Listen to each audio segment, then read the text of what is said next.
జాతీయ క్రీడా దినోత్సవం సందర్భంగా ఇవాళ ఉదయం 11 గంటలకు ఖేలో ఇండియా డైలాగ్ కార్యక్రమాన్ని నిర్వహించనున్నారు. ఈ కార్యక్రమంలో ప్రధానమంత్రి నరేంద్ర మోదీ వర్చువల్ గా పాల్గొని యువతను ఉద్దేశించి ప్రసంగించనున్నారు. క్రీడలు, యువ నాయకత్వం, ఫిట్నెస్, దేశ నిర్మాణంపై యువతతో చర్చించనున్నారు. యువ సంవాద్లోని కీలక అంశాలపై మాట్లాడనున్నారు. క్రీడా మౌలిక వసతులు, కోచింగ్, స్పోర్ట్స్ సైన్స్ పై ప్రత్యేక చర్చ నిర్వహించనున్నారు.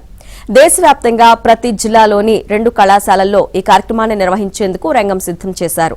మేరా యువ భారత్ ఆధ్వర్యంలో ఈ ఈవెంట్ను నిర్వహిస్తున్నారు.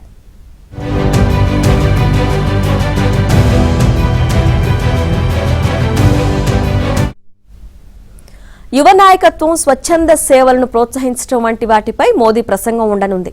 భవిష్యత్తు నైపుణ్యాలు, పౌర బాధ్యతపై ప్రధాని మోదీ దిశానిర్దేశం చేయనున్నారు. యువత ఆకాంక్షలు జాతీయ క్రీడా విధానంలో భాగం కావాలని ప్రధాని మోదీ పిలుపునివ్వనున్నారు. అలాగే 2026 ఒలింపిక్స్ లక్ష్యంగా ప్రతిభావంతుల గుర్తింపు, శిక్షణలపై ఆయన చర్చ నిర్వహించనున్నారు.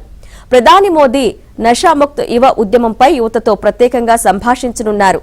క్రీడల ద్వారా మాదక ద్రవ్యాల వ్యసనాలను రూపుమాపడానికి ఈ కార్యక్రమాన్ని ప్రభుత్వం నిర్వహిస్తోంది. ఈ కార్యక్రమంలో భాగంగా యువతతో ప్రముఖ భారత క్రీడాకారులు, పతక విజేతలు తమ అనుభవాలను పంచుకోనున్నారు. భవిష్యత్తు నిర్మాణానికి సూచనలు చేయనున్నారు.